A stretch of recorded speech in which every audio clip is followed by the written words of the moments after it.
Bueno, estoy compartiendo la pantalla como para dar inicio. ¿Están viendo el título del día de hoy? Muy bien, flexión oblicua. Se ve que el pulso lo tengo aceptable el día de hoy. Sí, lo que vamos a ver es flexión oblicua y le vamos a agregar acá simple. ¿Sí? Ya no es flexión recta simple, sino flexión oblicua simple. Y vamos a ver una diferencia que es sutil para diferenciar una con otra. En la flexión recta, ¿se escucha bien? Ahí estoy con un micrófono y un poquito alzando la voz. Sí, profe, Sí, se escucha perfecto, Inge. Bueno, entonces, en la flexión recta, nosotros habíamos visto el ejemplo de una viga simple de alma llena y algún tipo de carga que estaba sobre esta viga. De acá obteníamos un diagrama de momento, que para este caso será algo así, dependiendo de la fuerza. Como resultado tendrán este diagrama de momento flector. Si es que cumple estas proporciones, la sección crítica estará acá, ese es su K, porque acá estará el momento flector máximo.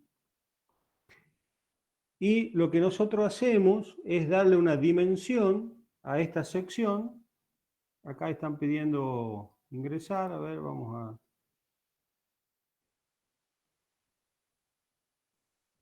Ahí estamos. Bueno, estamos acá en el momento máximo. ¿Y qué hacemos? Habíamos diseñado una sección transversal, o sea, les dábamos volumen a esta área transversal, y ese volumen, ¿no es cierto?, que era el área transversal por toda la longitud de la viga, tenía una sección que podía ser rectangular, podía ser cuadrada, podía ser circular, o de algún perfil normalizado, como I, como C, como L, hasta ahí. Lo que no hemos visto con detalle es lo siguiente. Si suponemos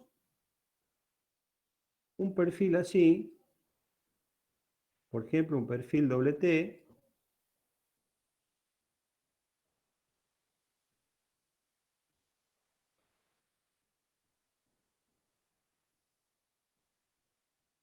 vamos a tratar de dibujarlo hasta el final.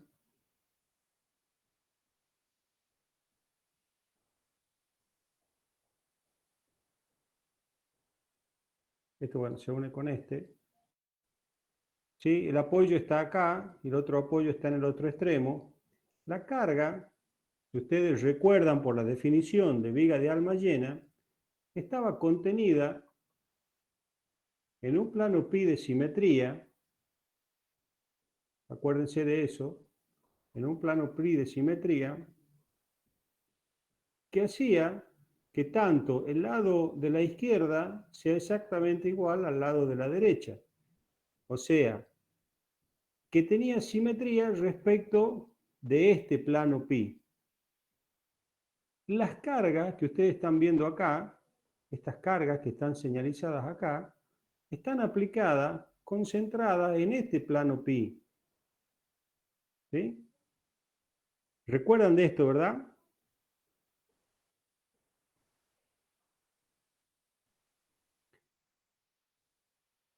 Muy bien. Y esto hacía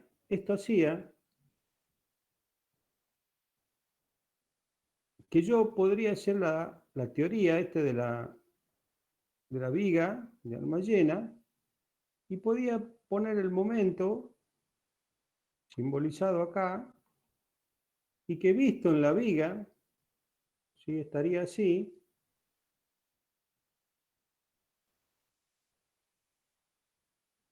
¿Cierto? Donde la viga tiene ese extremo ¿no es cierto? Esa pequeña curvatura.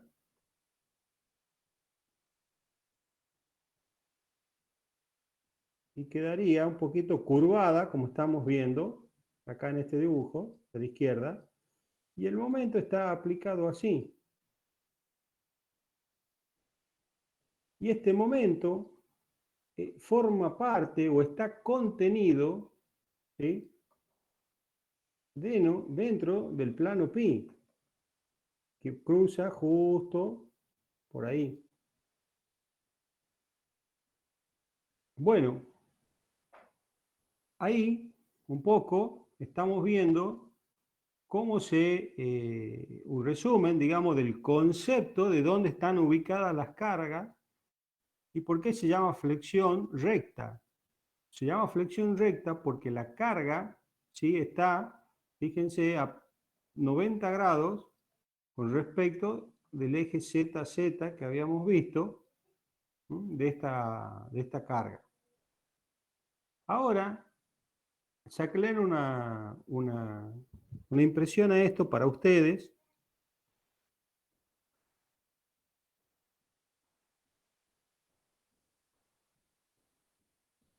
Y ahora vamos a ver qué es lo que pasa, ¿sí? ¿Qué pasaría si en realidad lo voy a hacer rectangular a la viga?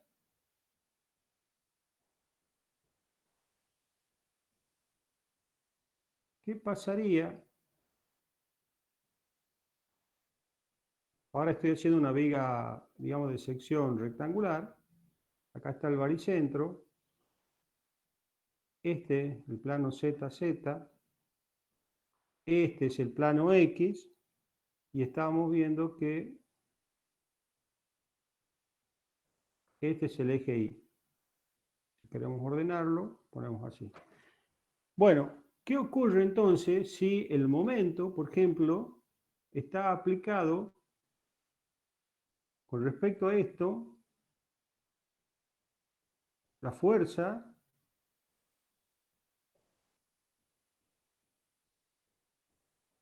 está aplicada con una inclinación respecto del eje, por ejemplo, con un ángulo beta. Si la vemos a esta sección rectangular, acá la vamos a ver, de acá la voy a dibujar.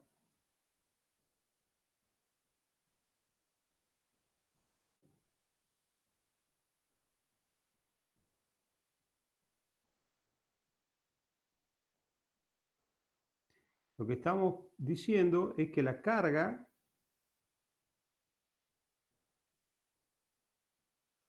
está aplicada acá, con este ángulo beta. Se dan cuenta de que la carga está inclinada y no está contenida en el plano pi que correspondería a este lugar. Tampoco a este otro plano de simetría. ¿Se dan cuenta de esta inclinación y de este problema, del planteo de esta dificultad?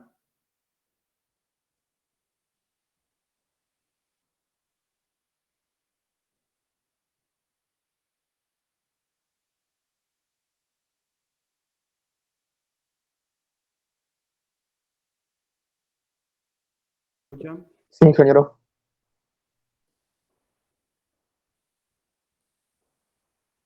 Había quedado gente acá sin... Qué importante esta clase o este concepto, por eso vamos a dar entrada a quienes quedan aquí un poquito atrasados. Ahí estamos. Bueno, la flexión, esto es flexión oblicua. ¿Por qué? Porque la carga tiene un desvío respecto de lo que serían los planos de simetría.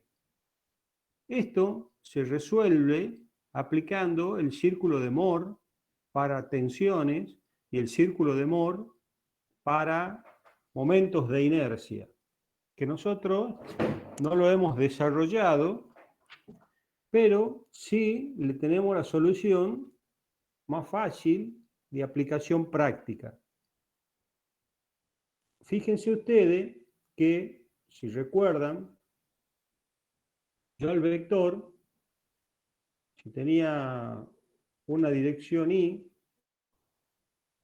acá le vamos a poner la dirección z, el vector en cuestión de la carga, estoy hablando con respecto a ese par de ejes, tiene esta dirección con un ángulo beta.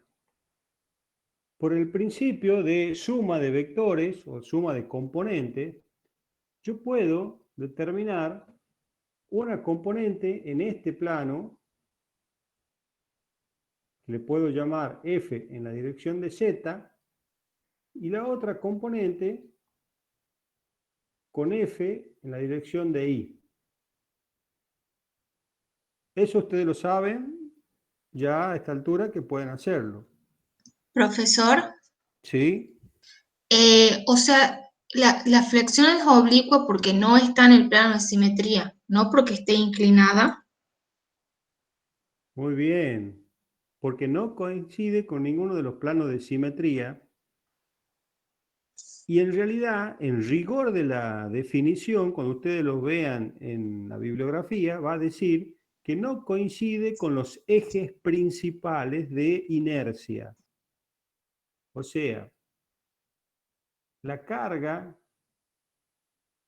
es oblicua, eso lo iba a decir al final, pero ya que lo digo, ya accedió ahora. La carga es oblicua cuando no coincide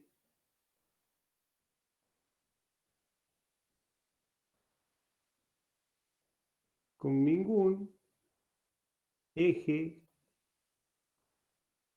principal de inercia. Esa es la definición exacta. Yo iba a llegar al final porque, en la conclusión, porque tanto Y como Z corresponden a los ejes principales de inercia. El producto de inercia con respecto de Y y de Z va a dar cero. Esa es la teoría de Moore cuando hace el círculo. Esa es la conclusión que llega. Pero gracias por preguntar, porque ahí me dio el pie para dar la definición exacta ya, que la íbamos a desarrollar al final del concepto. Pero ya que lo tenemos, lo usamos.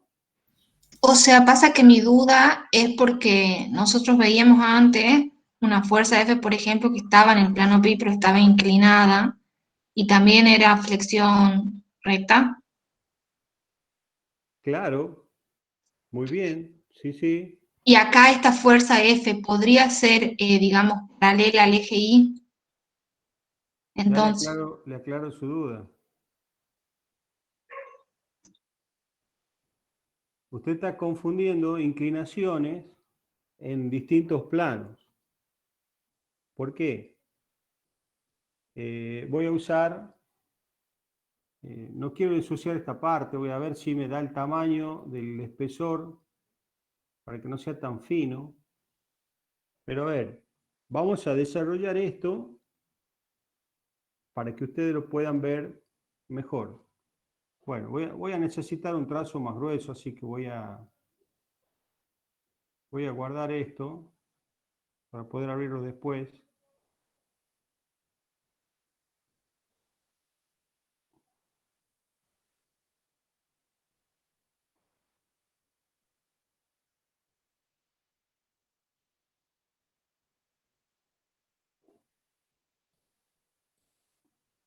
Ahí estamos. Ahora, vamos a hacerlo despacio para que ustedes lo puedan ir viendo paso a paso. Vamos a utilizar una viga de alma llena de sección recta. Además, la sección transversal la vamos a usar por didáctica rectangular. Entonces, va a ser así. Voy a dibujar lo mejor posible.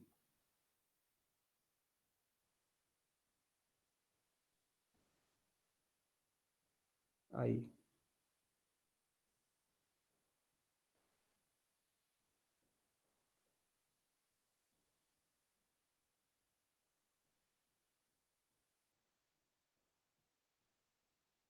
Ahí está. Baricentro del área. Voy a hacer coincidir el baricentro del área, como hacemos siempre, con el eje X. La vertical, que corresponde también al baricentro, con un eje Y. ¿Qué pasó? ¿Algo a cometer algún error? Ah, aquí está, discúlpenme. Y el otro eje,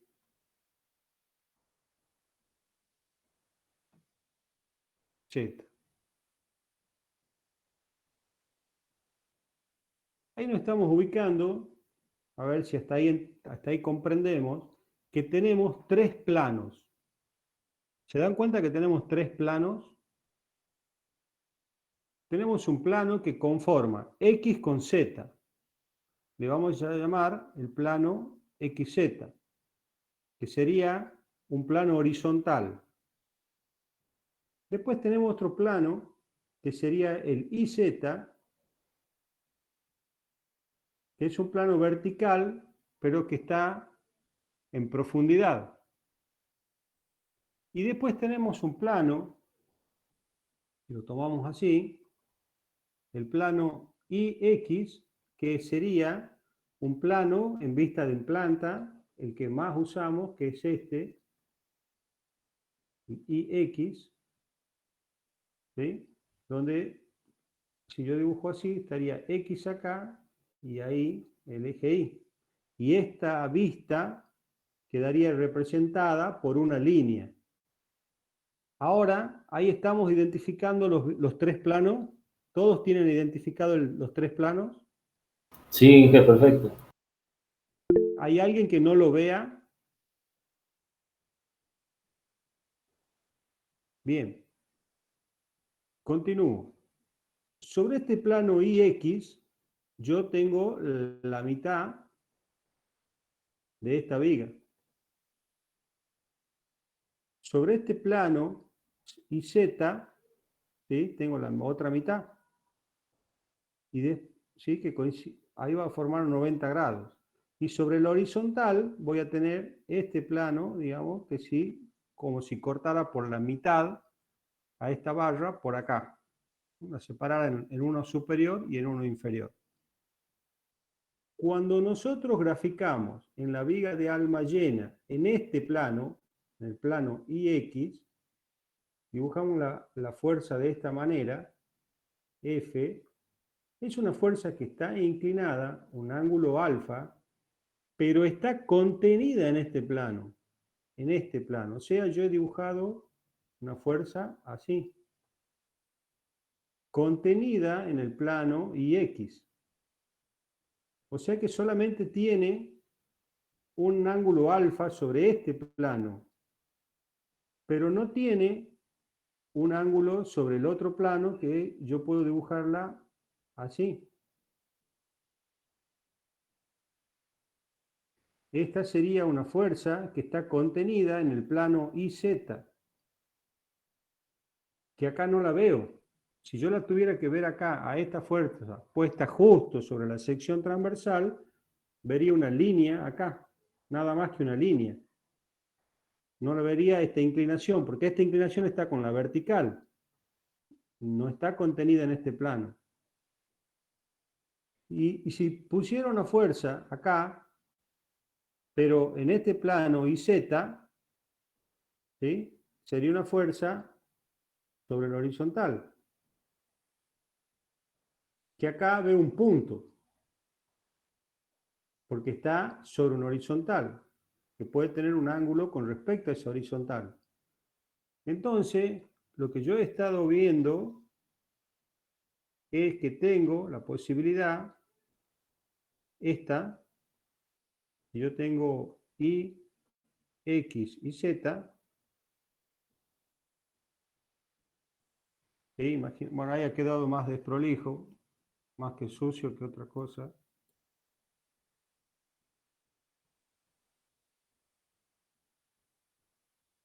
Ahí entienden que eso está simbolizando el espacio, ¿verdad?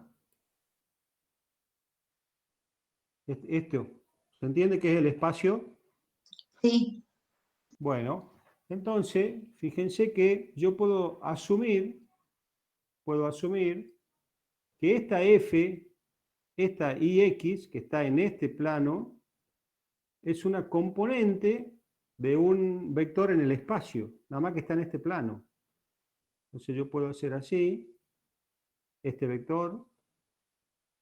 Este F, YZ, está en este plano, en el YZ, y es una componente también de esta forma, también hacia abajo. Entonces la sigo por acá. Y esta otra, que es una horizontal, lo sigo por acá. Fíjense que la suma de los tres me da un vector en el espacio.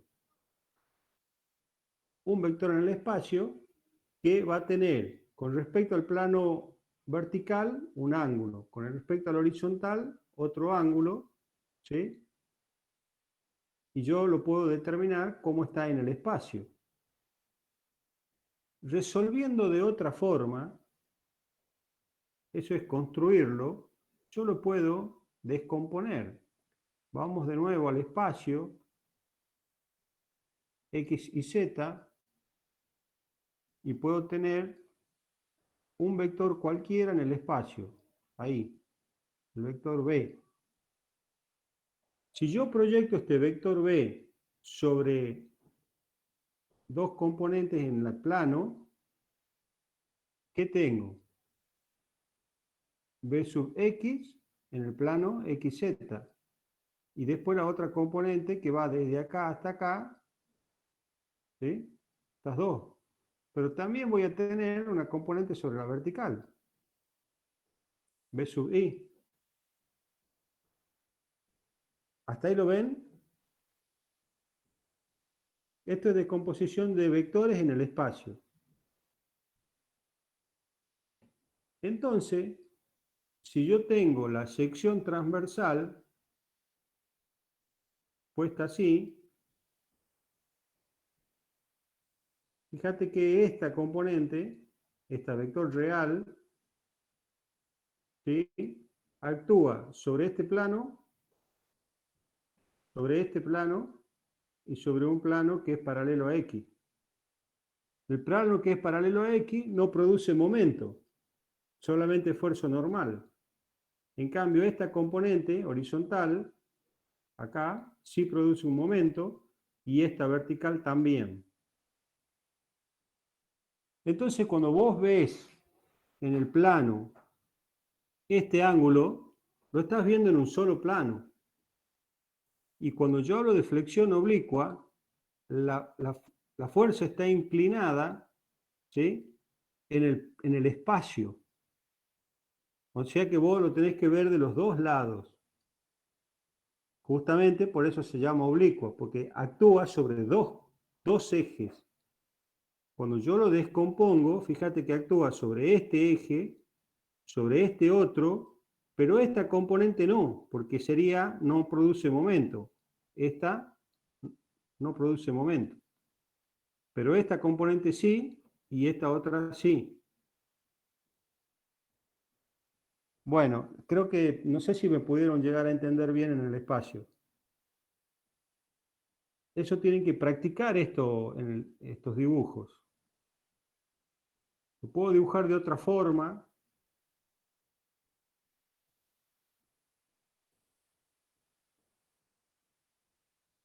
Voy a hacer el mismo dibujo visto de otra manera. Eh,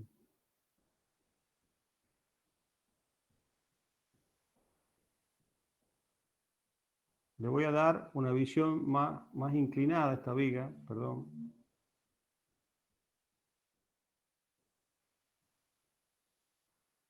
Eh,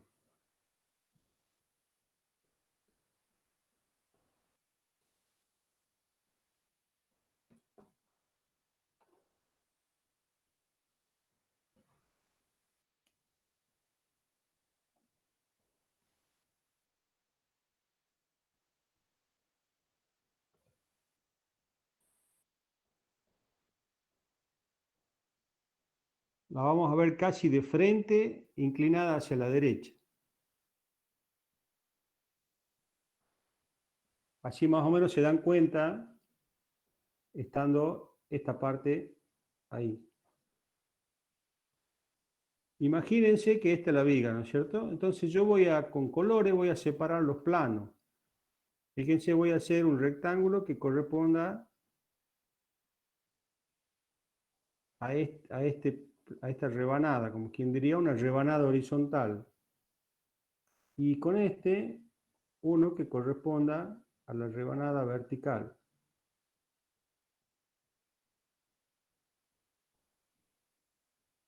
Que iría hasta ahí.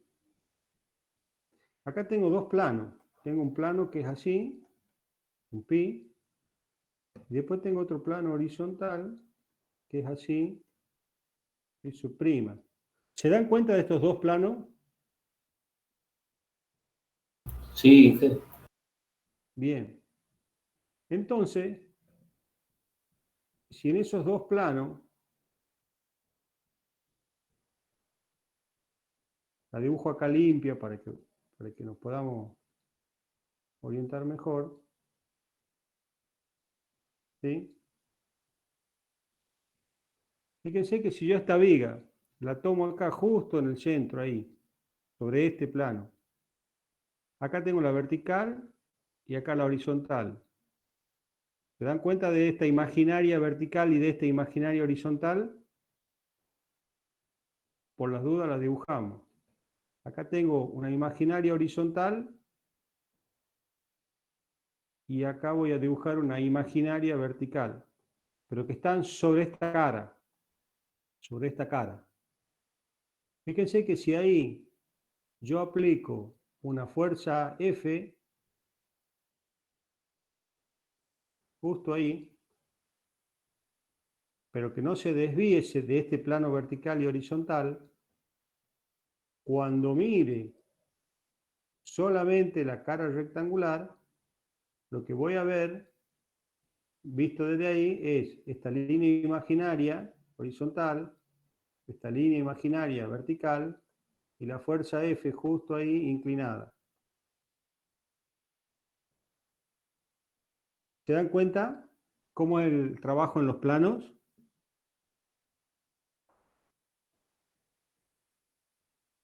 Y Sí, si esta fuerza yo la miro desde acá, ¿no es cierto? Voy a ver la viga así, voy a ver toda la viga así. A esa fuerza F, fíjate que si yo la miro desde acá, la voy a ver como aplicada ahí a la mitad del largo y como si fuera una vertical, porque no tiene desvío sobre ese plano, ¿sí? A F así. Acá no me doy cuenta que está inclinada, pero acá cuando la veo en perspectiva sí me doy cuenta que está inclinada. ¿Le sirvió de utilidad esto para interpretarlo?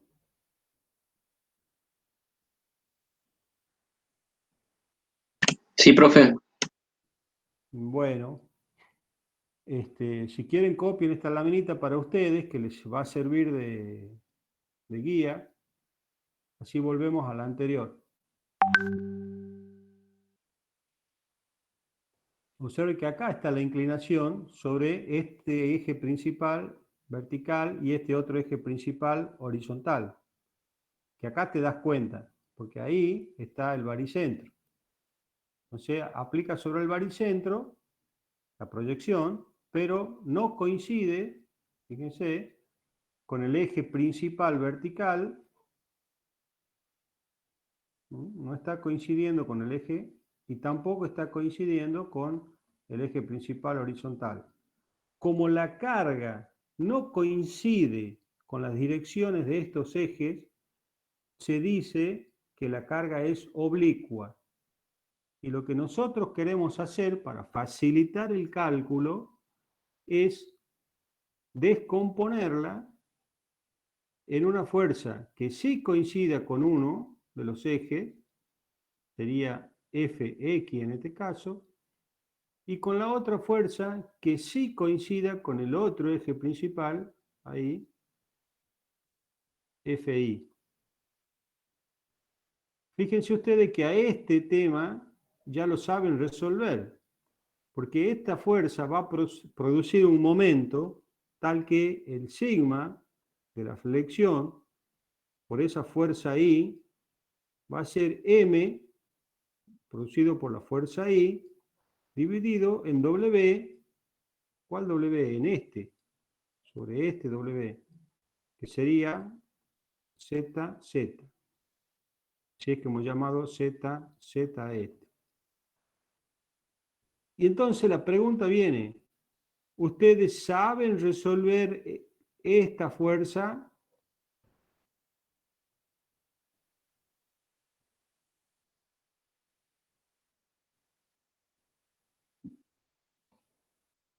Ah, así es. Todo ese infierno que parece imposible es simplemente descomponer la fuerza. O sea, exacto. La fuerza, o sea, el sigma de la flexión que da la fuerza X será igual al momento flector en X sobre W y sub I. Entonces, si estas eran las componentes de esta fuerza, significa que el sigma que me daría la fuerza F tiene que ser igual, y acá viene la parte fácil, porque sería igual a F, sigma de F de la FI, más la otra que está con verde, sigma F de la fuerza I, ¿sí? Y la suma de estas dos, cuando yo haga el dimensionado, tiene que ser menor o igual al sigma admisible. ¿Mm? Ese es todo el tema de la sección oblicua. Fíjense,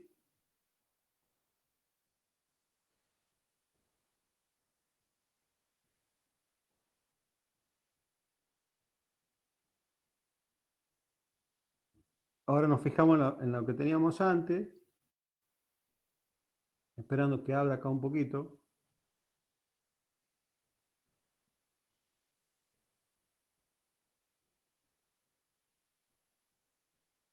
Ahí estamos. Ahora sí se entiende bien esta fuerza que estábamos viendo. Sí, ahora sí, gracias. Bueno, un gusto que puedan comprenderlo. Entonces, vamos a tratar de hacer un zoom. Entonces, aquí estábamos, ¿sí? Y lo que les quería comentar justamente era lo que ya sabemos, que sobre esta cara, ¿sí? Sobre esta viga, ¿sí? ¿Qué es lo que va a aparecer? Va a aparecer, si es que lo tomamos a ese mismo perfil, no sé por qué no.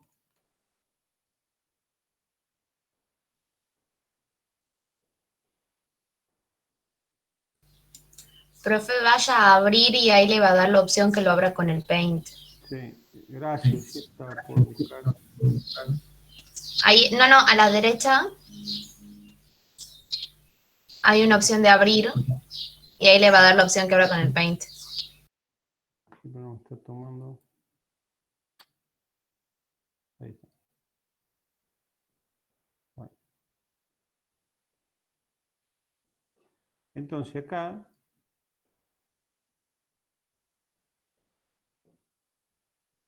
¿qué es lo que quería yo llegar a la conclusión? Que si ustedes observan esta sección,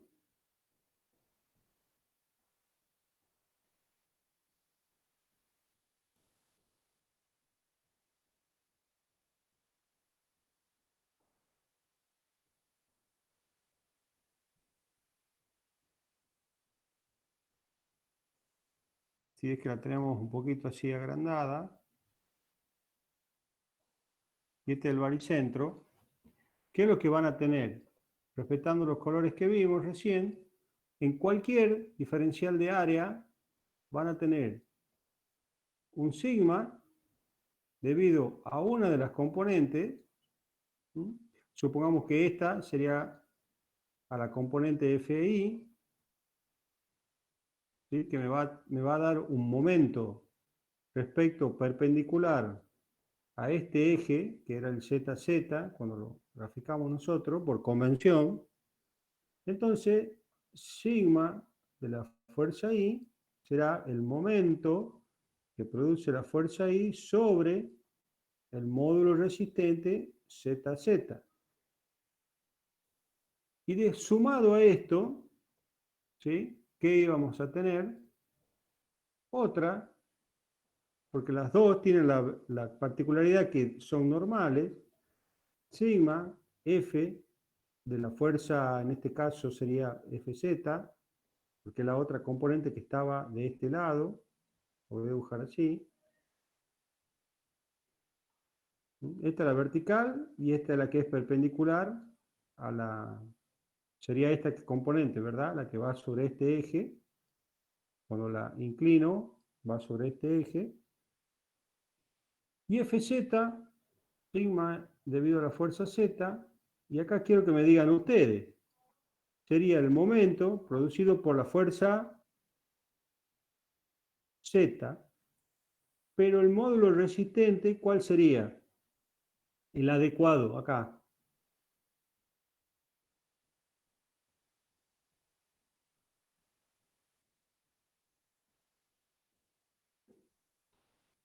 ¿Alguien que se anime aquí? Y no, No, el I. el I sub I. ¿Por qué? Porque es el que está perpendicular a ZZ. Fíjate que cuando hago una fuerza vertical, el módulo resistente está sobre el eje que es perpendicular a la fuerza. Y es una regla que no te la tenés que olvidar porque ahí está el secreto. Cuando la fuerza aplica sobre un plano, el módulo resistente es sobre el plano perpendicular. Por eso es que cuando yo aplico la fuerza en Z, el plano tiene que ser el I sub I. Acá las fuerzas aplicadas sobre X no producen momento, producen esfuerzos normales. Entonces, esta componente, si para sumarle diversión, yo sé que a ustedes les encanta esto, ¿qué te quedaría acá? Te quedaría, como bien ha dicho el compañero, hay una fuerza en este sentido de X, esa componente que diría, que sumaría acá un esfuerzo sigma n debido al esfuerzo normal. Entonces, el resultante va de aquí hasta aquí. Este es el sigma de trabajo. Entonces, el sigma de trabajo resultante en valor absoluto será el momento de flexión debido a la fuerza I dividido en WZZ. Más, y siempre ponemos el signo más porque todo es valor absoluto, estoy buscando el mayor valor de la tensión, más M, F, en este caso en Z, más N sobre A. Fíjense, ahí ya la tengo completa. Esta parte era flexión recta simple. Cuando la fuerza la tengo inclinada, esto es flexión oblicua. Y el conjunto es la combinación de momento flector más normal. Nada más que al momento flector ahora le puse una fuerza inclinada. Profe, yo tengo una pregunta. Sí. Cuando usted definió el sigma sub F vendría a ser de la fuerza Z, usted puso un subíndice I. ¿Ese sería subíndice Z? Sí, sí sería Para venir acá sería el El que celeste. está en celeste. Sí, sí. Ah, bien, bien, bien. Gracias.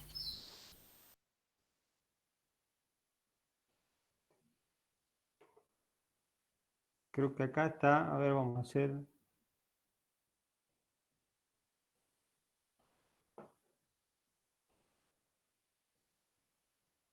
Acá. Ese de arriba, el celeste. Claro, ahí Azul. está. Sí, sí, sí, sí. Así es, muchas gracias.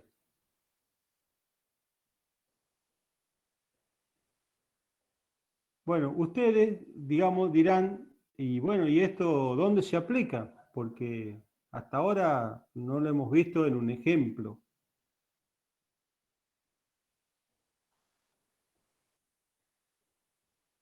Bueno,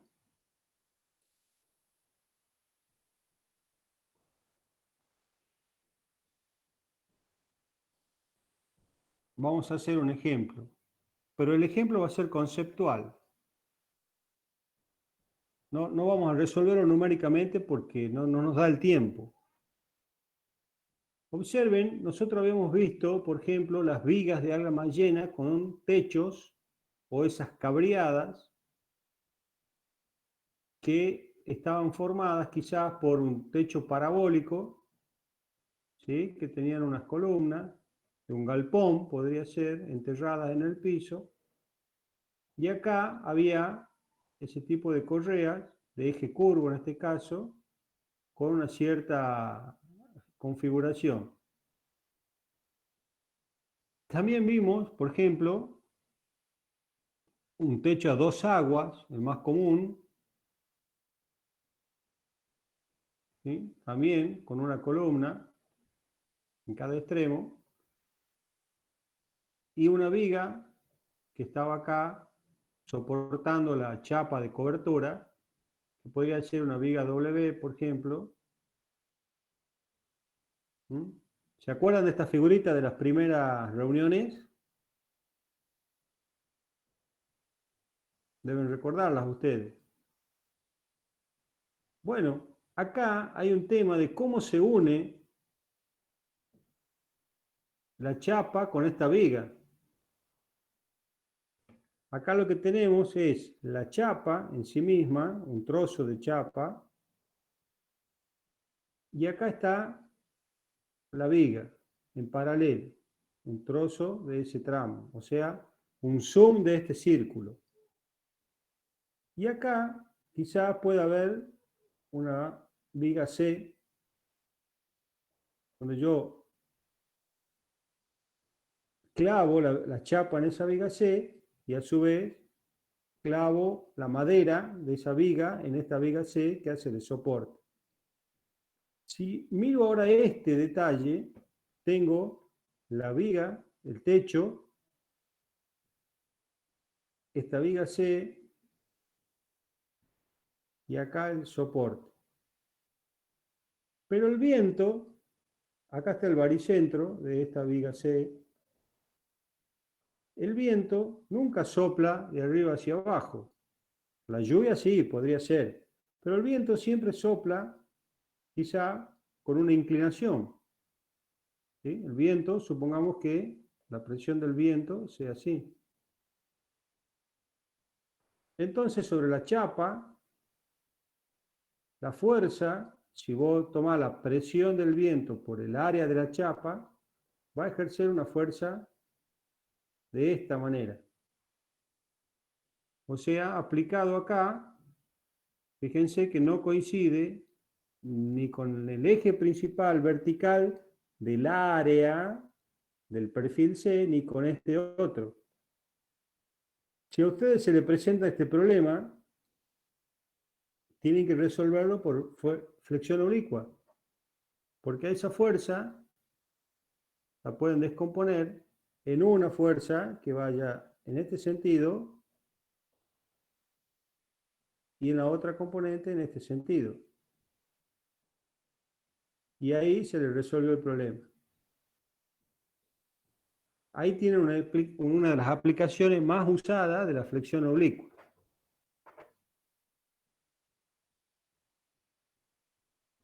Bueno, creo que el ingeniero Petrino tiene un solo ejemplo en el práctico 5 o en el 4 o el 5 de este tipo, porque es más bien, digamos, más hacia el diseño de arquitectos que hacen diseño de techos, cobertura, vigas inclinadas o curvas, que el ingeniero mecánico o el ingeniero, perdón, el ingeniero químico o el ingeniero eléctrico. Pero tiene que estar dentro de su caja de herramientas este concepto para poder en alguna reunión hablar con criterio, que es la finalidad en definitiva de este curso. Bueno, vamos a tomar un tema que también tiene que ver con la estática y resistencia, que es los recipientes a presión.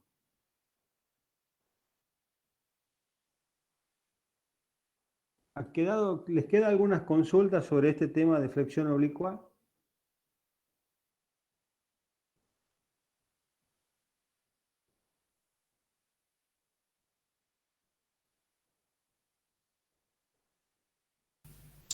O sea, básicamente para resolver un problema con fuerzas oblicuas es descomponerla y trabajarla como venimos trabajando.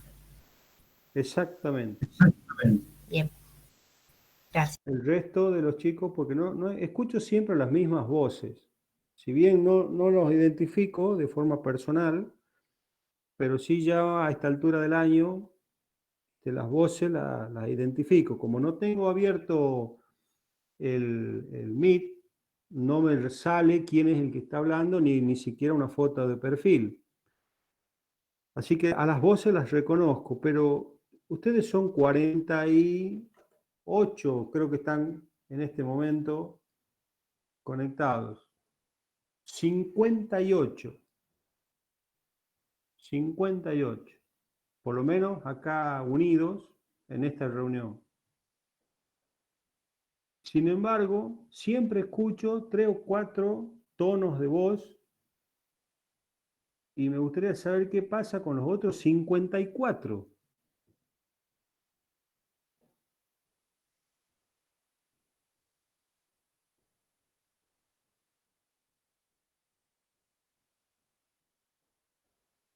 ¿Algún otro que no haya hablado hasta el momento que diga hola, por lo menos?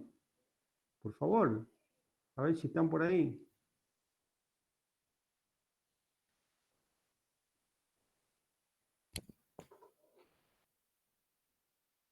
Profesor, entonces la flexión oblicua es la combinación de flexiones rectas. Es la suma de dos flexiones rectas. Exactamente. Bien, gracias. ¿Sí?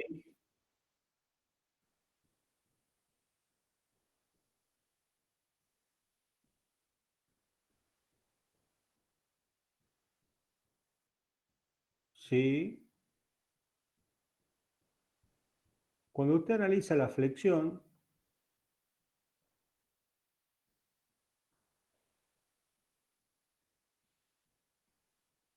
cualquier cualquier viga que tenga una carga,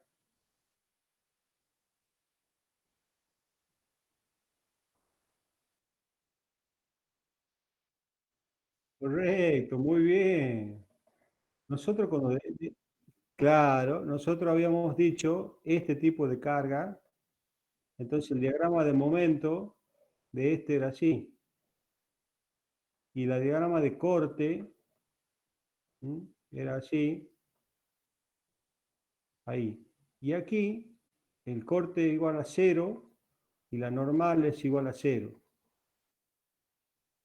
Para una viga cualquiera, sometida a estados de carga, lo más probable es que usted tome una sección, acá, por ejemplo, y va a tener un momento flector, va a tener un corte y va a tener una normal.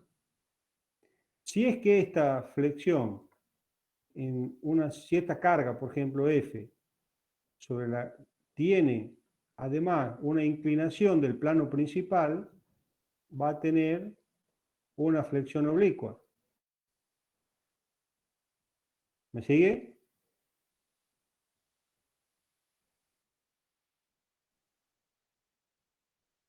Claro, acá habíamos puesto el pi, este plano. El vertical era el pi. Y este horizontal sería pi', coincidente con z.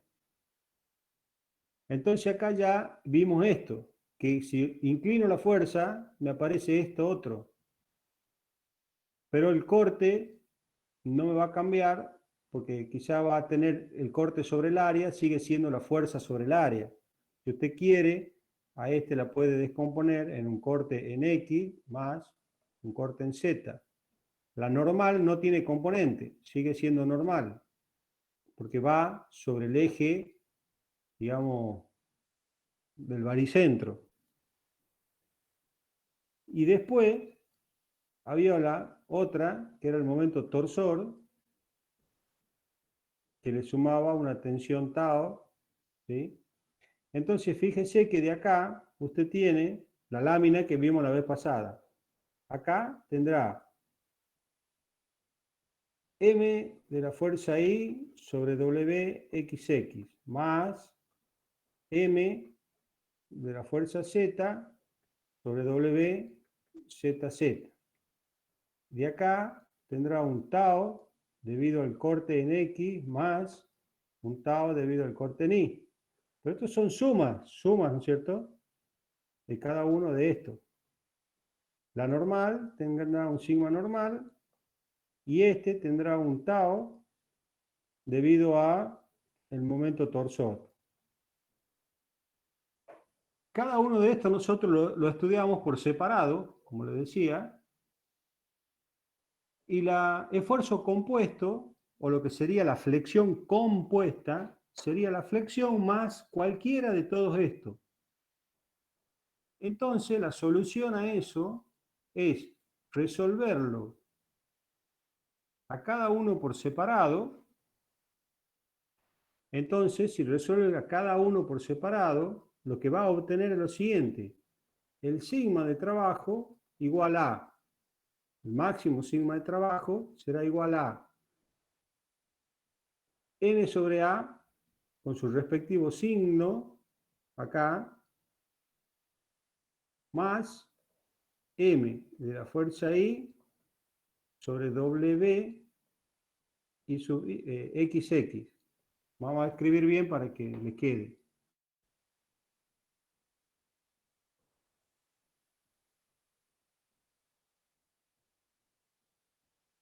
Nosotros hemos visto cada una de estas por separado y ahora la estamos uniendo. M de la fuerza en I sobre W, este sería ZZ, porque la sección, para que entendamos, la sección transversal es ZZ y sub I. Y este, el que es perpendicular al plano de la pantalla, en este caso, sería el X. Más, Profe, cuando lo escribió la primera vez está mal escrito. puede ser. O sea, que yo todo esto no lo estoy leyendo en ninguna bibliografía. Uy, hasta el perro me está retando. Sí, perdón. Ingeniero, ¿se podría llegar a determinar un módulo resistente que no sea, digamos, solo Sí. ZZ? Sí. Hay un módulo resistente que se corresponde con el eje principal, que es lo que no le estamos dando, porque son dos clases de momento de inercia, de rotación de ejes y de ejes principales, que cuando le damos toda esa teoría, terminamos en esta ecuación, en esta que estamos viendo acá. Y lo único que hace es confundirlos, digamos. Por eso ustedes, si lo aplican así, como una fórmula de receta de cocina, lo van a resolver bien, conceptualmente va a estar bien y el resultado va a estar bien.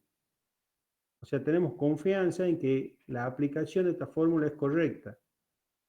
Y si quieren, yo les paso, vamos a cargarlo en el aula virtual, todo lo que hace el círculo de Moore de ejes principales. Para aquel que quiera sumarle herramientas a su mochila, lo pueda tener.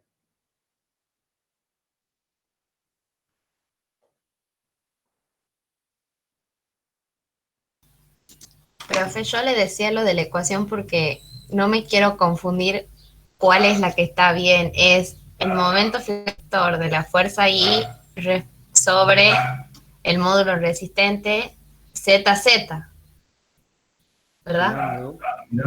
Ah, bien, bien, bien. Entonces ya lo cambio, ¿no?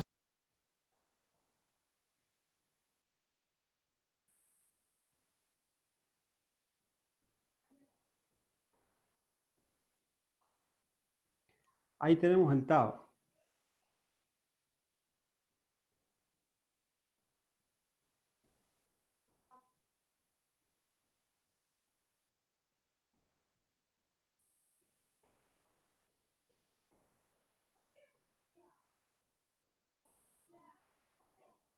Ahí estamos.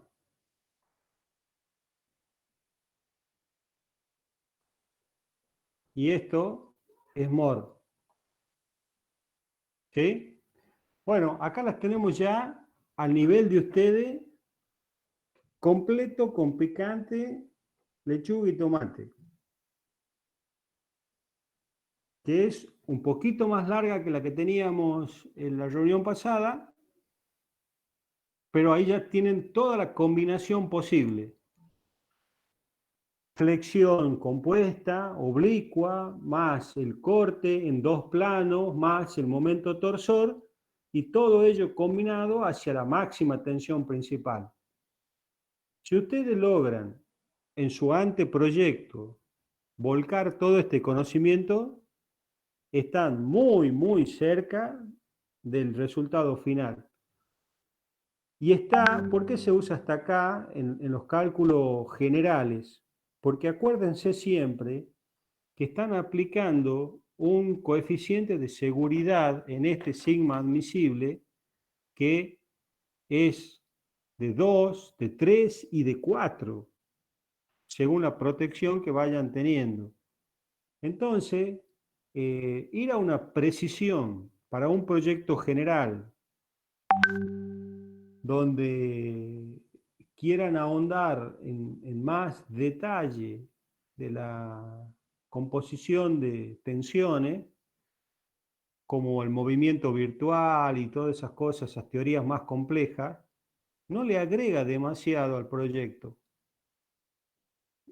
Por eso nosotros entendemos que con la directora de carrera de química, de eléctrica y de mecánica, hemos elaborado este plan de estudios donde el alcance hasta acá ya es suficiente para que ustedes encaren cualquier tipo de proyecto, ya sea de construcción civil o de construcción mecánica, y puedan además participar con criterio de cualquier reunión de algún especialista, porque acá está todo. El especialista lo único que va a hacer es darle más detalle, ayornamiento a cada una de estas tensiones, pero va a partir de esto, de esta base. Bueno, si quieren, le pueden sacar un print pantalla, una impresión de pantalla, así tocamos un poco lo que es recipientes a presión. Profe, una pregunta. Sí. Supongamos que yo diseño con esta fórmula un reactor agitado, por ejemplo, discontinuo, y lo tengo armado en los papeles. ¿A quién le doy estos papeles para que me lo arme, por ejemplo? ¿Cuánto está dispuesto a pagar? No, supongamos que... Me lo da a mí. No. Muy bien, excelente la pregunta. Vamos a verlo. para que saquemos digamos, para responder su pregunta. Voy a sacar esta lámina, ¿puedo sacarla?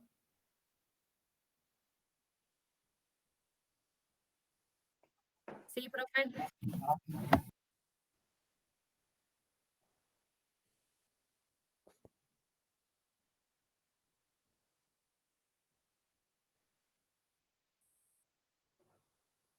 Bueno, la pregunta del compañero es la pregunta quizás de todos los días en una industria, en una empresa o en su propio negocio. Hoy en día, más que años anteriores o quizás décadas anteriores, el trabajo individual cae casi en desuso, por dos razones. Si ustedes se acuerdan de los primeros cursos en teoría de la administración y la teoría de la empresa,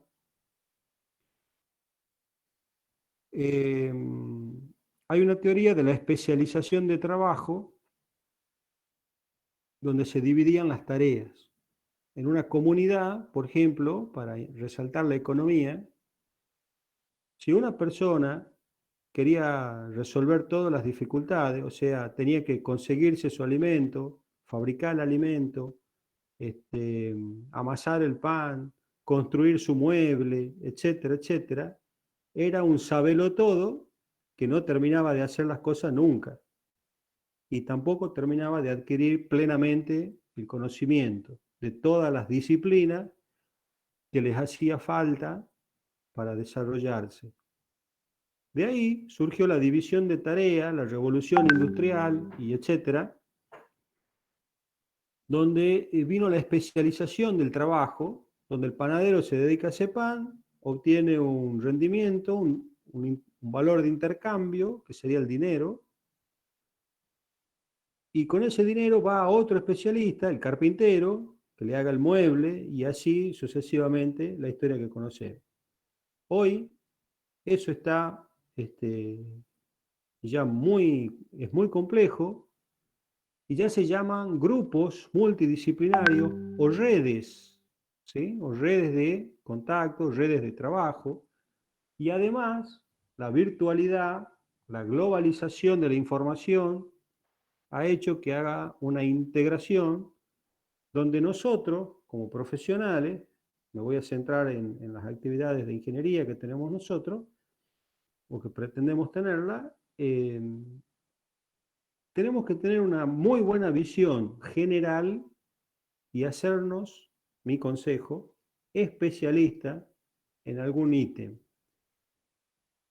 Entonces, resulta que yo tengo como profesional una visión general de una cuestión cualquiera, pero soy el especialista en este tema.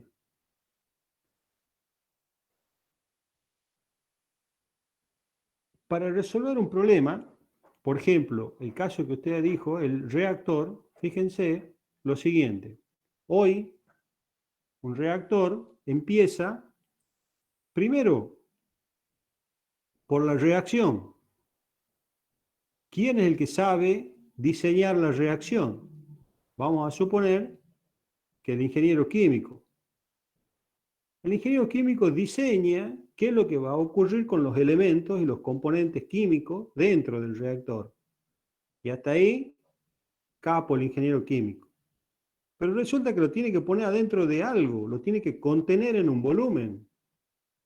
Y de ahí surge lo que conocemos como, quizá lo voy a dibujar muy simple, un reactor, que es nada más que un recipiente, para hablar en fácil, es un recipiente donde adentro pongo esos componentes para que se produzca la reacción química.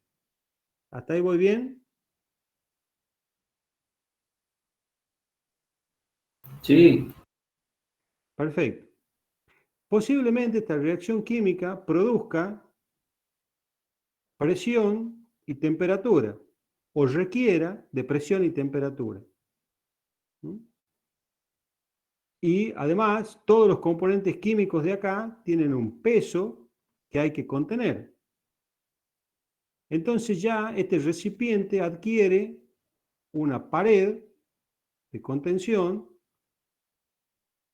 y además un peso acá adentro que para que no se caiga tendré que ponerle una base de 3 pies, por ejemplo. Además de eso, yo tengo que ponerle tuberías para que pueda ingresar los componentes y tendré que poner alguna tubería de salida para que la reacción, el producto final, pueda tenerlo. Además de, para que esto ande, tendré que impulsar esto con alguna bomba y acá con un motor eléctrico y así lo empiezo a hacer complejo a esto. Bueno, fíjense que para el cálculo del reactor, que es una pieza mecánica sometida a ciertos parámetros, presión, temperatura y peso, bueno, quizás para esto necesite un ingeniero mecánico, pero solo para el reactor. Después necesitaré un ingeniero, quizá en instrumentación, para que me diseñe todo el sistema de control de este proceso. Después necesitaré a alguien en impulsión de fluido, quizá otro ingeniero mecánico o el mismo que este. Después un ingeniero civil que me calcule la estructura, las bases. Después un ingeniero eléctrico para que me conecte todos los motores. Entonces, ahí surge el equipo interdisciplinario. ¿A quién va a llamar usted? A nadie de forma individual, o a muchos, para que cada uno le contribuya con lo que mejor sabe hacer. Así es como cada especialista está llenando este hueco de conocimiento general, pero siendo un especialista. Usted, o cualquiera de nosotros, que esté dirigiendo un proyecto, no necesita saber en profundidad cada uno de estos círculos, pero sí tiene que saber que este círculo es necesario y además tiene que ver el todo para poder administrarlo. Entonces, esta persona le va a decir a usted que necesita un tanque de 4.000 metros cúbicos para hacer la reacción. Ajá. Bueno, y usted como director tiene que verificar que esto que le dice el especialista sea cierto. Después va a venir el ingeniero mecánico especialista, le va a decir que necesita un recipiente a presión con un espesor de pared igual a 8 metros. Solamente el espesor de pared. ¿Cómo le suena eso a usted? Pésimo. Y un poquito exagerado, ¿verdad? ¿Y cómo va a ser para discutirle que es exagerado si él es el especialista? ¿Va a llamar a otro? No, lo tiene que verificar usted. Entonces, usted lo que tiene que hacer es verificarlo. Entonces, ¿qué va a hacer? Va a ir hacia el cálculo general de resistencia y seguramente le va a estar dando un espesor más o menos entre el orden de los milímetros, ¿no es cierto? Unos 10 barra, pongámosle, hasta 100 milímetros, que sería ya un metro, ¿verdad? 10 centímetros. Entonces va a estar, usted no lo ha calculado al detalle, lo ha calculado con lo que le hemos dado en esta materia, pero se va a dar cuenta de que estos 8 metros no son correctos. Ahora, si el especialista le dice, mire, son 122,5 milímetros, usted verifica y le da, supongamos que le dé 100, no le va a decir al especialista, usted está equivocado porque a mí me da 100. Usted verificó con sus conocimientos que este es el orden y el especialista le va a dar este detalle de los 0,5. ¿Me entiende la diferencia?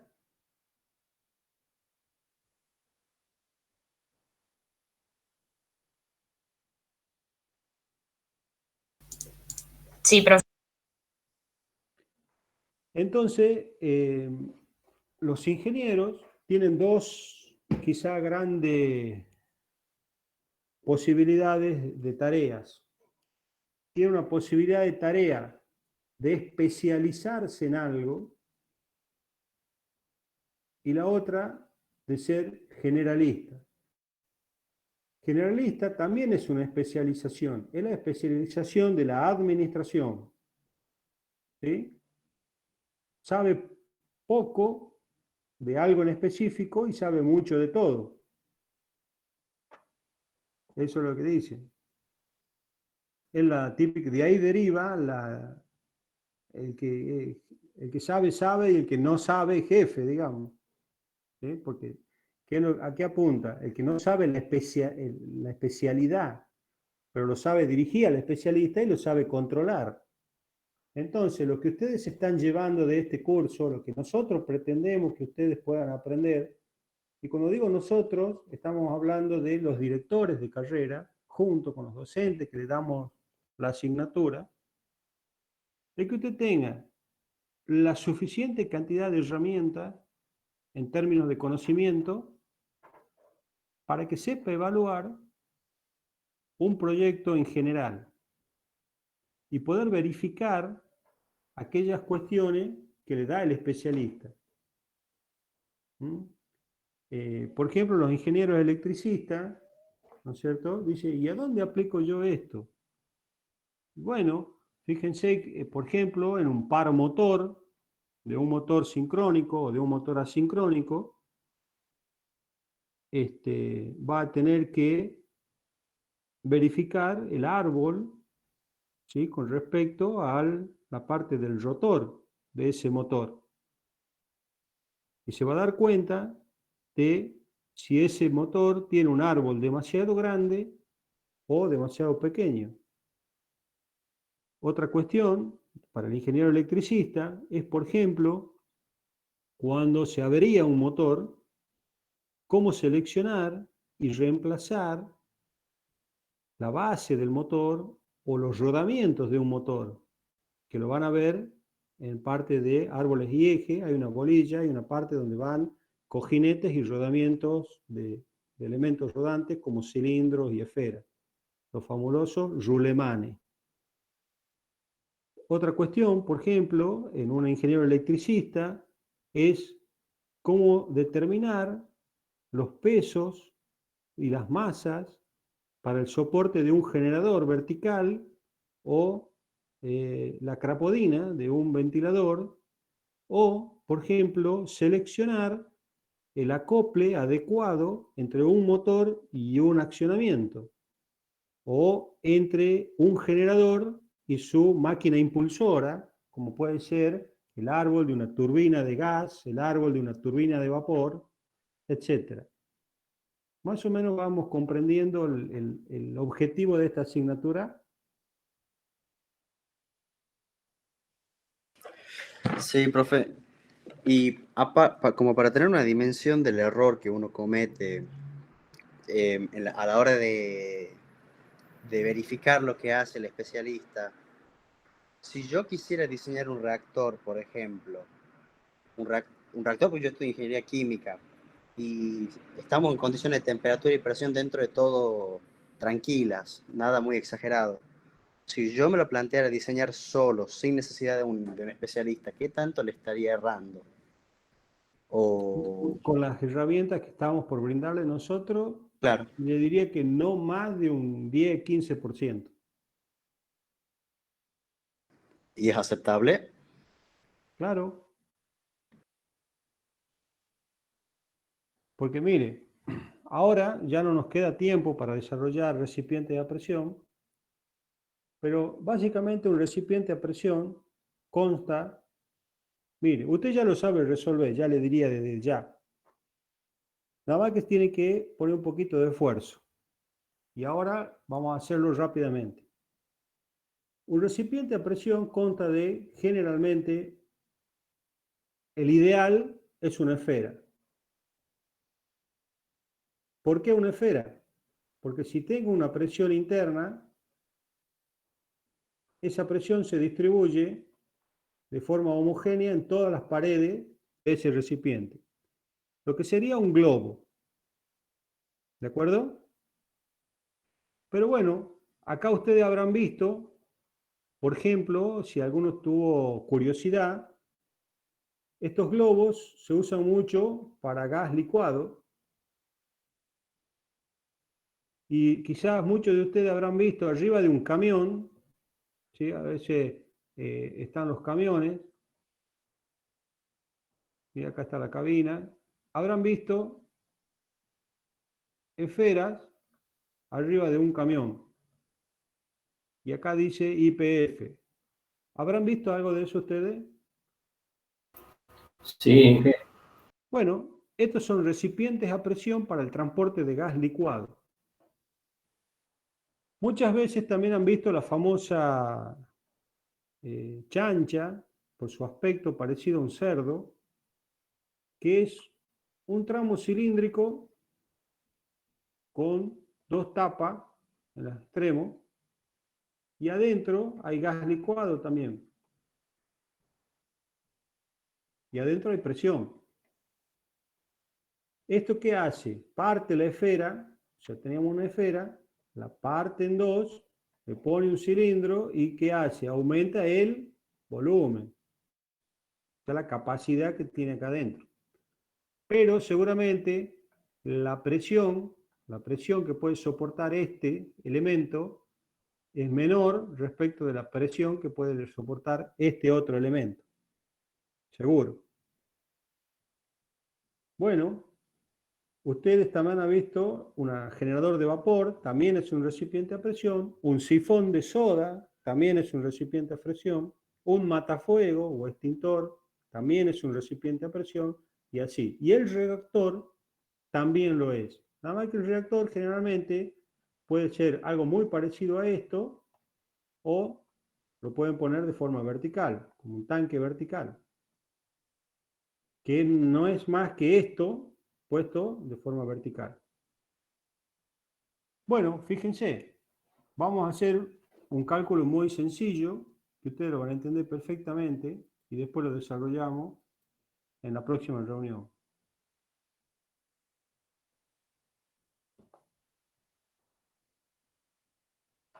Vamos a suponer un cilindro.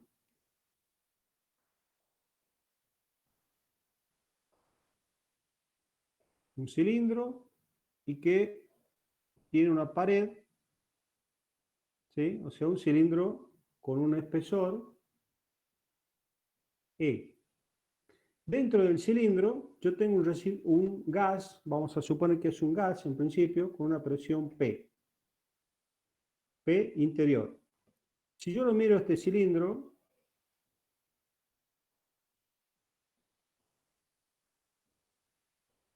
lo voy a dibujar mejor acá. A ver aquí. Bueno, dije mejor. Ahí. Bueno. Acá está el espesor E. Tengo la presión interior que se distribuye en todas sus direcciones. Si yo corto este cilindro a la mitad,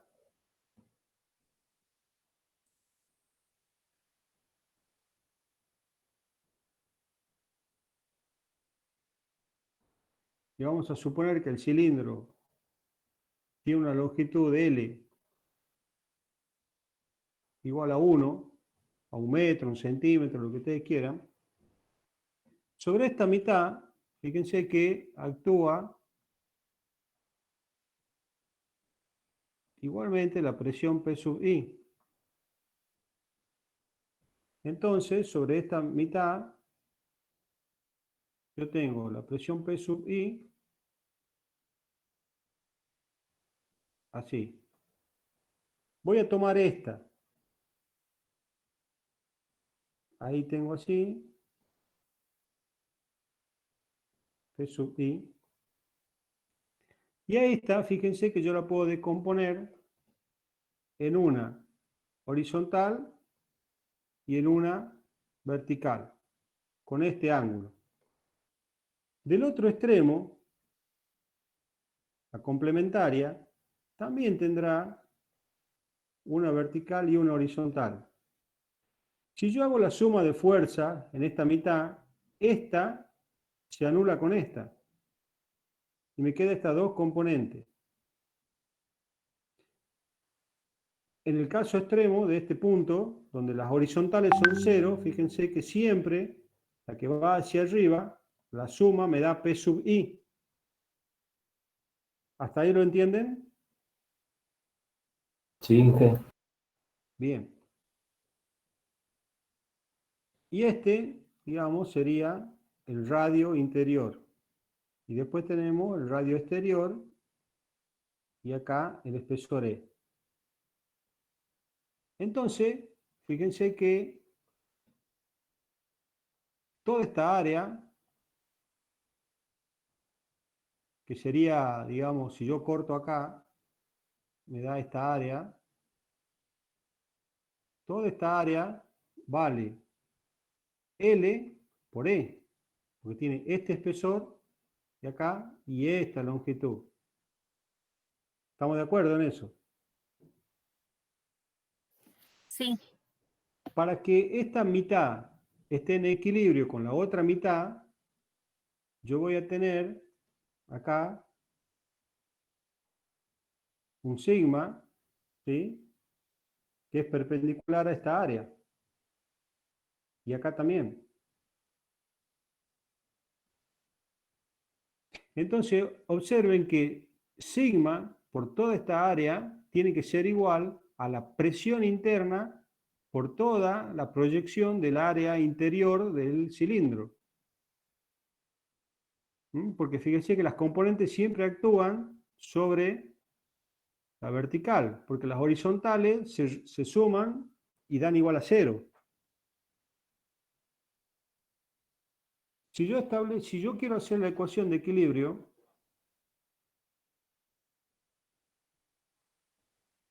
para esta porción de cilindro, y esto es razonamiento, acá no estamos introduciendo ningún concepto nuevo.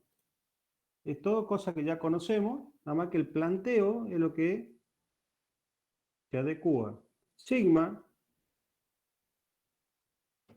por 2 veces esta área, o sea, sigma por 2,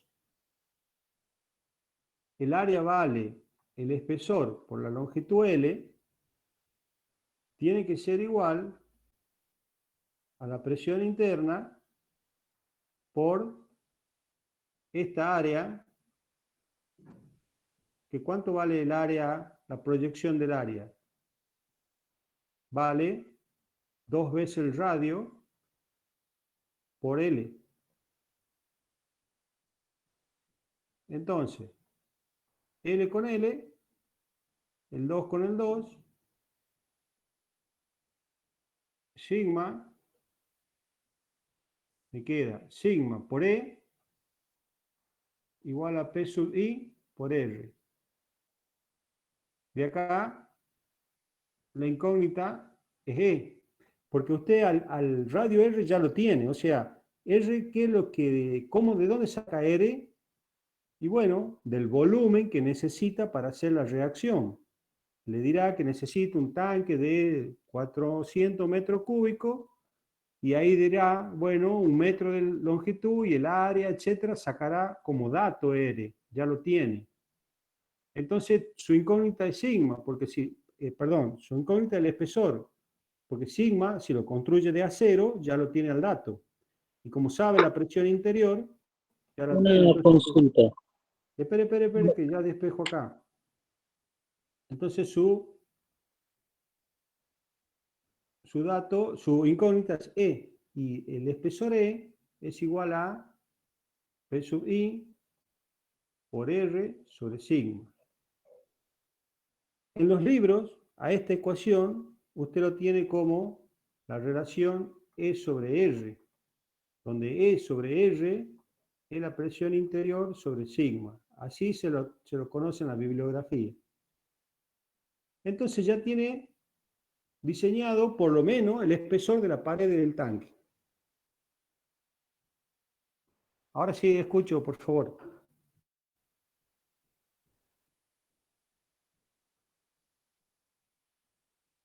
El área que están detectando la presión, ¿no tendría que ser la mitad del recipiente según como lo dibujó? No lo escucho muy bien. ¿Puede hablar un poquito más alto? ¿Me escucha mejor ahí? Ahí un poco, sí. Bueno, usted marcó la mitad del área superior, digamos, del recipiente. Sí, Cuando estamos detectando ahí la presión interna, multiplica por 2RL, que sería el área de todo la cara interna del tubo. a ver, yo voy a poner el cursor y usted me indica. Bien. Me está indicando esta mitad de la... No, del otro lado, ¿Acá? de la igualdad. Sí. Y, a ver, desde el centro hasta acá, ¿cuánto tengo? R. Desde el centro hasta acá, ¿cuánto tengo? R. El área sombra, ¿cuál es? 2R por L. Ah, perfecto, perfecto. Gracias. ¿Ahí estamos? Y sería el radio interno, ¿verdad? Sí, por supuesto, el radio interno. El radio externo lo va a sacar como el radio interno más el espesor. El especial. Claro, bien, bien. Y bueno, ahí ya tiene usted diseñado el cilindro de lo que sería su recipiente a presión. Ahora mire cómo sigue el asunto, porque me quedan 5 minutos para complicarle la vida.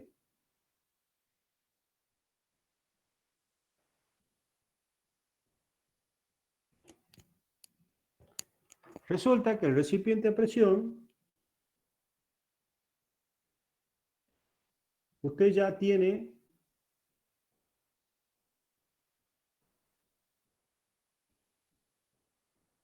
el espesor y se ha dado cuenta que no tiene nada de importancia la longitud. Porque usted calculó cada sigma que va a haber acá. Perdón, ya se me escapó.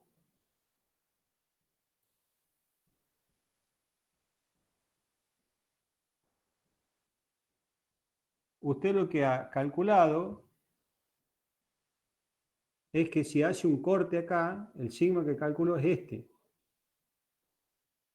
Una tensión, ¿sí?, que es perpendicular a esta cara. Ahora lo que le falta, ¿sí?, por eso se llama tensión bidireccional. Si yo cortara acá un pedacito de esto, ahí, ¿sí?, usted lo que calculó es el sigma en este sentido. Lo que le está faltando es el que va de acá para arriba, el que sujeta, ¿qué cosa? Vamos a hacer una tapa plana, en principio. ¿Sí? Porque esto tiene que tener una tapa, ¿verdad? Porque si no, el fluido se le sale. No es un recipiente, es una tubería. Entonces lo que me está faltando es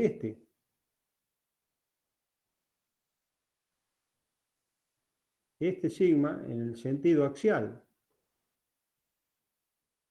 Y este también lo sabe calcular usted.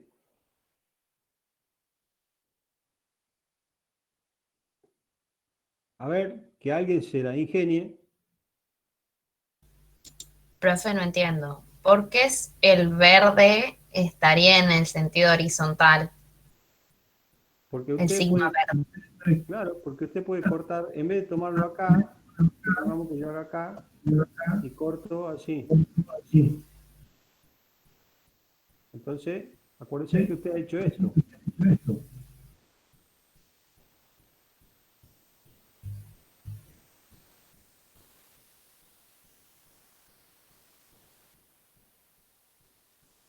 La presión interna actúa tanto en el sentido axial, presión interna actúa hacia allá y también actúa hacia allá. Nosotros hemos analizado este plano y no el axial, hemos analizado el plano radial. Entonces ahí va el sigma que hemos visto, sigma radial. Ahora me falta el sigma axial. Este es un problema de tensión, tensiones bidireccionales. Ahora me falta este. ¿Este cuál sería? Si yo tengo el cilindro, bueno, me falta la tapa. Si no, el fluido se va. El área de contacto entre la tapa y el cilindro es esta. Es el área de contacto. ¿Sí? El área de contacto sería el espesor por el arco. ¿Verdad? Ese sería el área de contacto. Un anillo. Perfecto, un anillo. Exactamente. Entonces acá lo que se saca es un radio medio.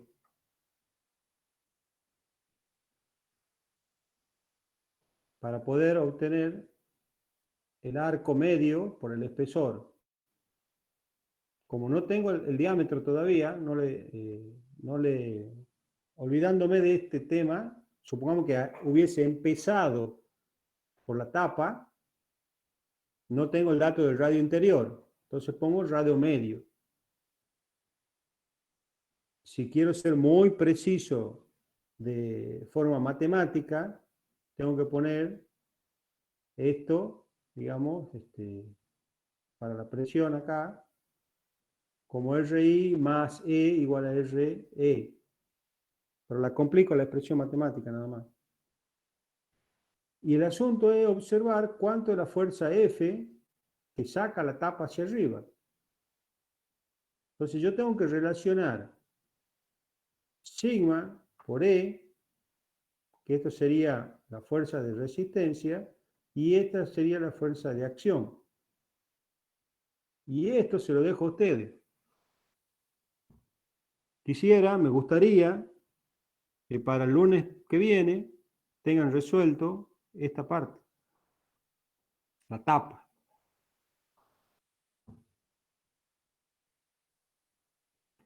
Después hay dos tipos de recipientes. Les adelanto porque lo vamos a ver en la clase que viene. Recipiente.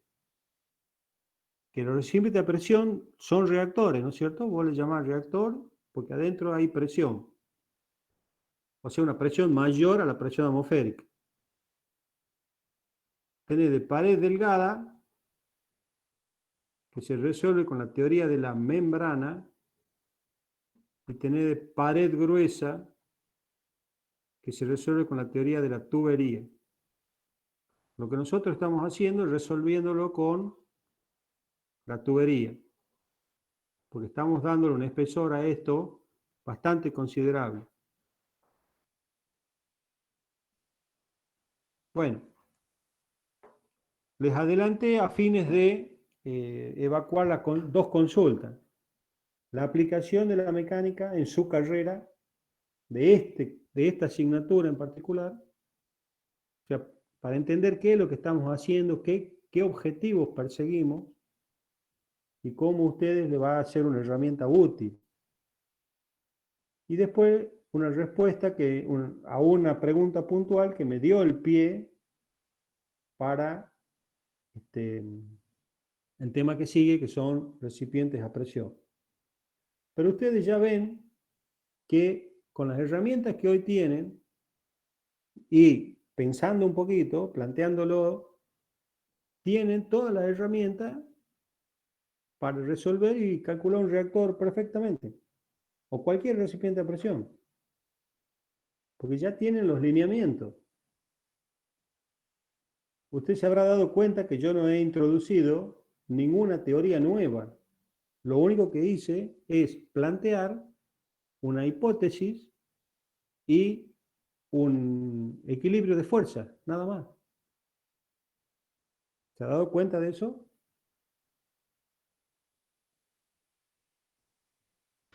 Sí, profe.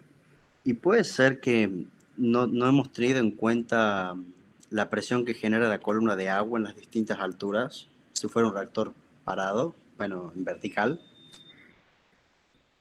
No me cambien nada. Excelente pregunta. Cambia el planteo, pero en la teoría no la cambia. Miremoslo. El que quiera ir desconectándose, por favor, siéntase libre, sin dar aviso, se va desconectando, no hay problema. Todo esto lo vamos a ver igual el lunes.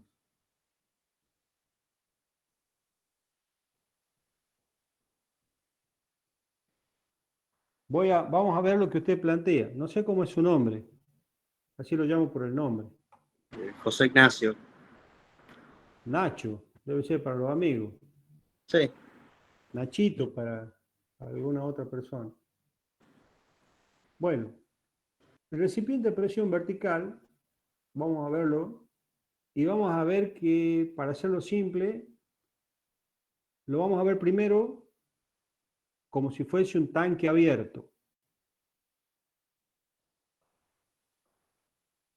Ahí.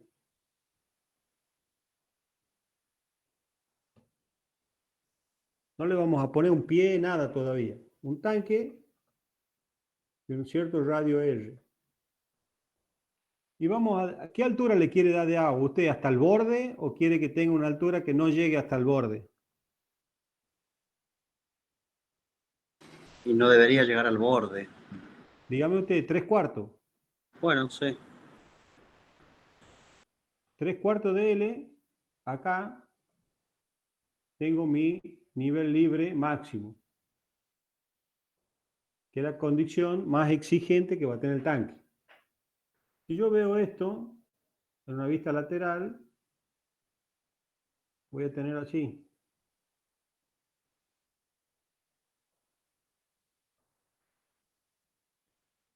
¿Qué fluido quiere poner usted ahí adentro?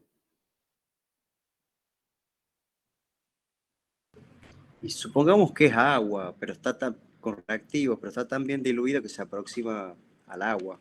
Bueno, agua. Peso específico del agua. ¿Cuánto vale? 1 o 1000 si quiere, Kilogramos por metro cúbico. digamos, kilogramos por metro cúbico. Muy bien.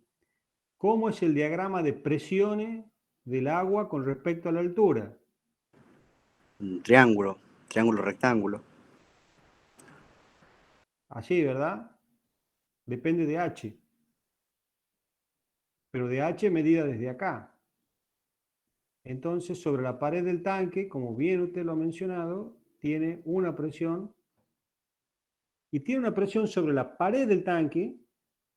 Y tiene además, nunca se olvide, una presión rebatida sobre el fondo del tanque, que vale lo mismo. ¿Sí? Para mí, este 3/4 de L está definido. Va a ser L. Punto. Porque de acá para arriba, lo del tanque no me interesa. Porque acá no tiene esfuerzo, porque no es sección crítica. La sección crítica, ¿dónde está? En el fondo del tanque, sobre la pared y en la pieza que hace al fondo. ¿Me entiende? O sea, esa H que usted estaría poniendo ahí sería L. Claro, este es la misma que esta. Para mí, 3/4 de L vendría a ser, como lo he dicho, H. Entonces ya tengo la presión en el fondo del tanque. Entonces yo lo que necesito es calcular el espesor en el fondo del tanque, porque ¿qué pasa? Si yo verifico el fondo del tanque, toda la pared lateral va a soportar, porque va a tener una presión menor. Y esto me plantea, así, corto, tengo ahí, sigma, presión interna. ¿Cuánto vale esta presión interna? La densidad por el peso específico por la altura.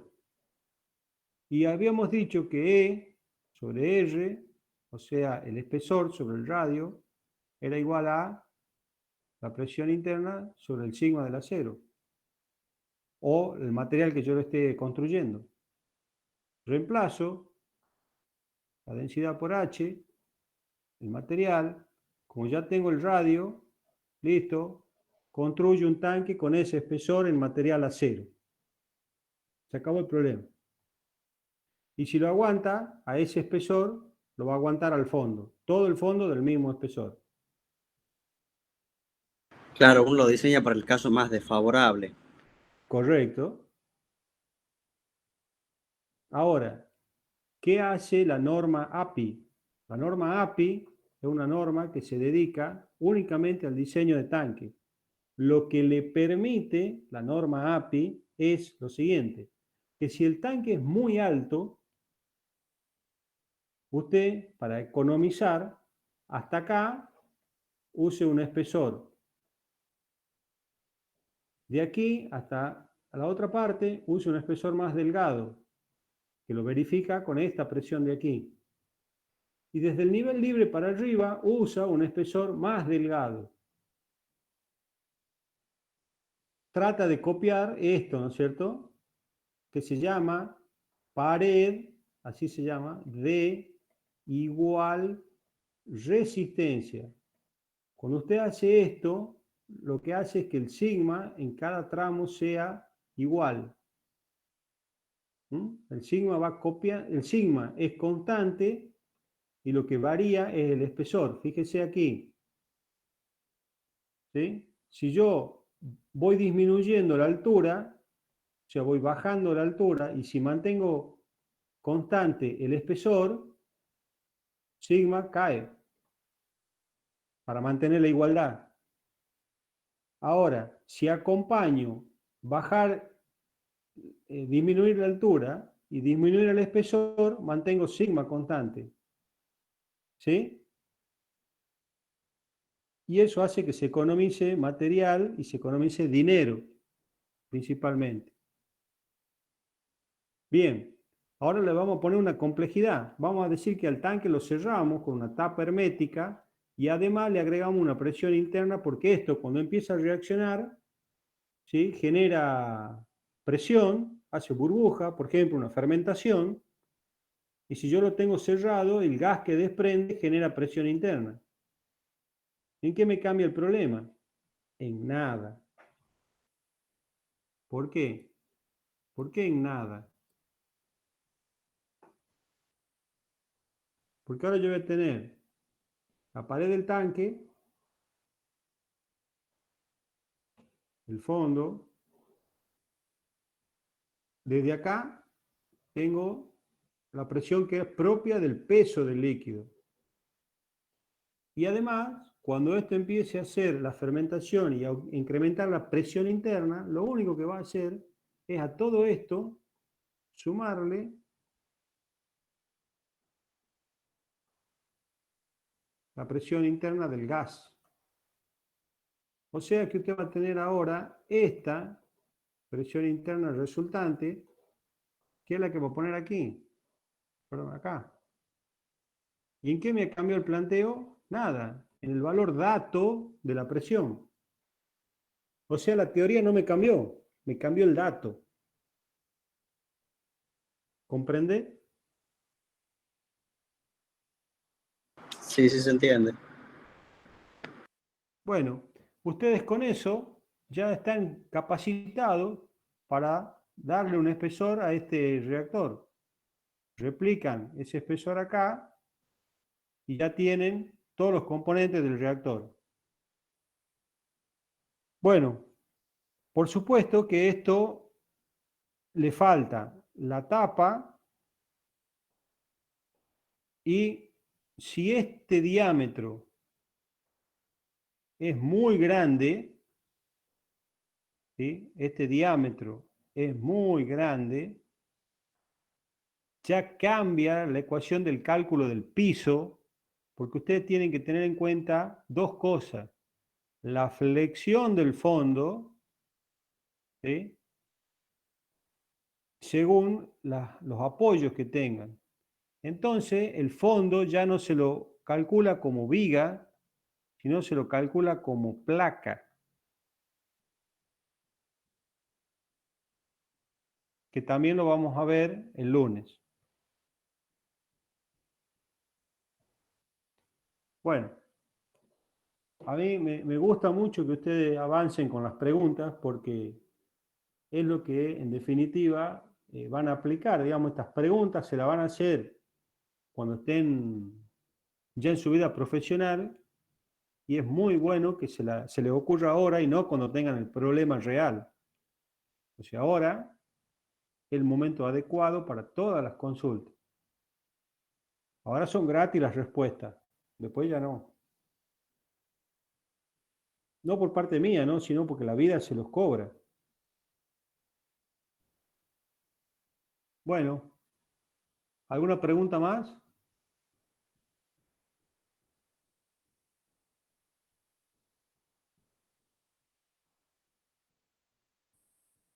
Por mí no, Inge. ¿Alguien más que quiera consultar? No tengo ningún problema yo en quedarme más,